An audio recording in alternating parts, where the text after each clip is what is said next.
지금 월급이 들어오자마자 사라지신다면 더 열심히 일하는 게 답이 아닙니다. 월급이 사라지는 길로 돈을 보내고 계신지, 돈이 다시 돌아오는 길로 돈을 보내고 계신지, 이 차이 하나가 인생을 갈라놓습니다. 그리고 요즘 많은 분들이 QLD, TQQQ를 보며 한 번쯤 이런 상상을 하십니다. 나스닥이 오를 때 2배, 3배로 더 빨리 부자가 될 수 있지 않을까? 그런데 여기서 순서가 뒤집히면 레버리지는 부를 가속하는 게 아니라 빈곤을 가속합니다. 먼저 짧게 말씀드립니다. 이 내용은 교육 목적이며 투자 판단과 결과의 책임은 본인에게 있습니다. 특히 QLD, TQQQ 같은 레버리지 ETF는 변동성이 매우 커서 큰 손실이 날 수 있습니다. 부자 아빠, 가난한 아빠의 핵심은 화려하지 않습니다. 자산과 부채를 구분하라는 말, 현금 흐름을 보라는 말, 두려움이 사람을 쳇바퀴에 묶어둔다는 말, 이게 전부입니다. 그런데 이 단순한 문장이 QLD, TQQQ 같은 상품 앞에서는 더 날카롭게 작동합니다. 왜냐하면 레버리지는 현금 흐름을 키우는 도구가 될 수도 있고 현금 흐름을 박살내는 함정이 될 수도 있기 때문입니다. 많은 분들이 집을 자산이라고 부르십니다. 하지만 현금이 매달 빠져나가면 그건 자산이 아니라 지출을 만드는 구조입니다. 대출이자, 관리비, 세금, 수리비, 기회비용, 이게 월급에서 자동이체로 빠져나가면 월급은 내 편이 아니라 빚의 하인이 됩니다. 이게 책에서 말하는 쳇바퀴의 정체입니다. 열심히 일해서 월급 받고 빚 갚고 또 열심히 일하고 그 사이에 자산은 쌓이지 않습니다. 여기서 많은 분들이 선택지를 잘못 잡습니다.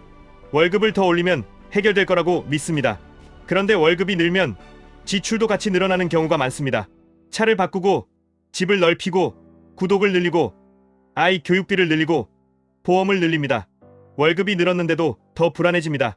왜냐하면 고정비가 늘었기 때문입니다. 불안이 커지면 사람은 더 안전한 선택을 합니다. 안전한 선택을 한다는 말은 익숙한 쳇바퀴를 유지한다는 뜻입니다. 이 지점에서 QLD, TQQQ가 매력적으로 보입니다. 월급을 올리는 건 어렵고 사업은 두렵고 부동산은 멀게 느껴지는데 버튼 몇 번이면 부가 가속되는 것처럼 보이니까요. 특히 상승장에서는 더 그렇습니다. 빨리 오릅니다. 계좌가 불어나는 속도가 자존감을 건드립니다. 그때 사람은 착각하기 쉽습니다. 내가 돈을 이해한 게 아니라 시장이 나를 들어올린 것뿐인데 실력처럼 느낍니다. 그래서 오늘의 핵심은 이것입니다. QLD, TQQQ를 사느냐 마느냐가 아니라 레버리지가 내 자산이 되게 만드는 조건을 갖췄느냐가 먼저입니다. 조건이 없으면 레버리지는 부채처럼 행동합니다. 조건이 있으면 레버리지는 자산처럼 행동합니다. 조건 첫째, 내가 가진 현금 흐름표를 지금 당장 그리실 수 있어야 합니다. 월급이 들어오고 어디로 나가는지, 자동이체가 무엇인지, 카드값이 얼마인지, 대출 이자와 원금이 얼마인지, 생활비의 바닥이 얼마인지 한 달이 아니라 1년으로 확장해서 보셔야 합니다. 자산은 돈을 넣어주는 것이고 부채는 돈을 빼가는 것입니다. 이 정의를 그대로 내 통장에 적용해 보시면 됩니다. 조건 둘째, 레버리지에 들어갈 돈은 생존자금이 아니어야 합니다. 갑자기 병원이 필요할 수도 있고 가족 일이 생길 수도 있고 이직이나 공백이 생길 수도 있습니다. 이때 계좌가 마이너스 50%여도 흔들리지 않을 돈만 레버리지에 들어가야 합니다. 그렇지 않으면 레버리지는 투자 상품이 아니라 공포 제조기가 됩니다. 공포는 사람을 가장 나쁜 타이밍에 팔게 만듭니다. 책에서 말하는 두려움이 바로 이 순간입니다. 조건 셋째, 레버리지는 매수보다 매도가 더 어렵다는 걸 인정하셔야 합니다. QLD, TQQQ는 상승장에서 달콤하지만 하락장에서 생각보다 더 잔인합니다. 3배는 수익도 3배가 되지만 손실도 3배로 체감됩니다. 그리고 변동성이 커지면 복리의 경로가 흔들릴 수 있습니다. 그래서 레버리지는 방향성만 맞추는 게임이 아니라 변동성을 관리하는 게임입니다. 여기서부터 현실적인 해법으로 들어가겠습니다. 어떻게 하면 QLD, TQQQ를 자산처럼 다룰 수 있을까요? 핵심은 3단계로 단순화할 수 있습니다. 먼저 바닥을 만드셔야 합니다. 바닥이란 현금 흐름의 안정입니다. 월 고정비가 얼마인지 정확히 알고 최소한의 비상자금을 확보하고 고정비를 줄일 수 있는 스위치를 손에 쥐는 것입니다. 스위치란 필요하면 줄일 수 있는 지출 목록입니다. 구독, 외식, 쇼핑, 차량비, 보험, 이 중에서 줄일 수 있는 것들을 평소에 정리해 두시면 시장이 흔들릴 때도 멘탈이 유지됩니다. 멘탈이 유지되면 투자 규칙이 유지됩니다. 규칙이 유지되면 레버리지는 힘이 됩니다. 다음은 기본 자산을 쌓으셔야 합니다. 많은 분들이 2단계를 건너뛰고 바로 TQQQ로 뛰어듭니다. 그런데 책의 메시지는 자산을 쌓으라는 것이지 도박을 하라는 게 아닙니다. 기본 자산은 시장 전체의 성장에 올라타는 구조입니다. 예를 들어 나스닥 100을 추종하는 QQQ 같은 자산은 레버리지보다 변동성이 낮아 장기적 복리의 기반이 됩니다. 이 기반이 있어야 QLD, TQQQ가 흔들려도 전체 계좌가 무너지지 않습니다. 그리고 마지막 단계에서 레버리지를 도구로 쓰는 것입니다. 여기서 중요한 건 비중과 규칙입니다. 비중은 욕심이 아니라 생존을 기준으로 잡으셔야 합니다. 레버리지 비중이 너무 크면 계좌는 투자 계좌가 아니라 감정 계좌가 됩니다. 감정 계좌는 수익률이 아니라 기분으로 매매합니다. 기분으로 매매하면 상승장에서 추격하고 하락장에서 손절합니다. 이 패턴이 반복되면 레버리지는 자산이 아니라 부채처럼 내 돈을 빼갑니다. 규칙은 단순해야 합니다. 예를 들어 이런 식입니다. 첫째, 매달 투자할 금액을 정합니다.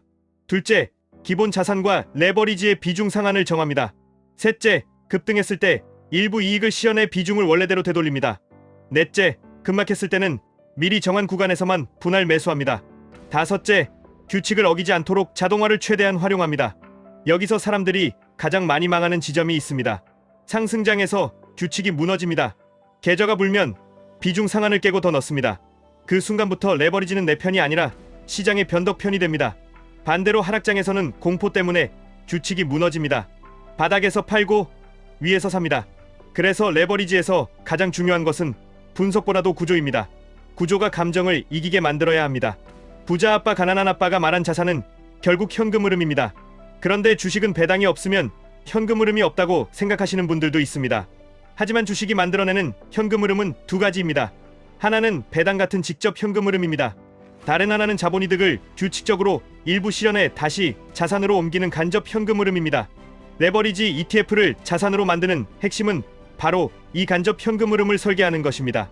예를 들어 상승장에서 일부를 줄여 현금이나 안정적인 자산으로 옮기면 계좌는 흔들려도 생존은 흔들리지 않습니다. 생존이 흔들리지 않으면 다음 기회 때 다시 매수할 수 있습니다. 이게 부채의 공포에서 벗어나는 방식입니다. 이제 이런 반응이 나오실 겁니다. 레버리지 ETF는 장기 투자하면 망한다는 말이 많지 않습니까? 맞습니다.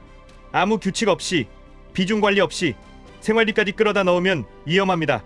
하지만 규칙과 비중과 리밸런싱이 있는 레버리지는 단순히 도박이라고만 보기도 어렵습니다. 문제는 상품이 아니라 운용입니다. 칼은 요리도 하고 사람도 다치게 합니다. QLD, TQQQ는 칼에 가깝습니다. 쓰는 법을 알면 도움이 되고 모르면 위험합니다. 또 이런 생각도 드실 겁니다. 그러면 결국 돈 많은 사람만 가능하다는 얘기 아닙니까?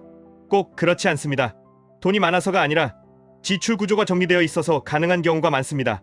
같은 월급이어도 고정비가 낮고 비상자금이 있고 투자 규칙이 있으면 작은 돈으로도 꾸준히 자산이 쌓입니다. 반대로 월급이 높아도 고정비가 높고 빚이 많고 규칙이 없으면 돈은 들어왔다가 나갑니다. 결국 핵심은 습관이 아니라 구조입니다. 그리고 가장 중요한 질문이 남습니다. 나는 지금 자산을 사고 있습니까?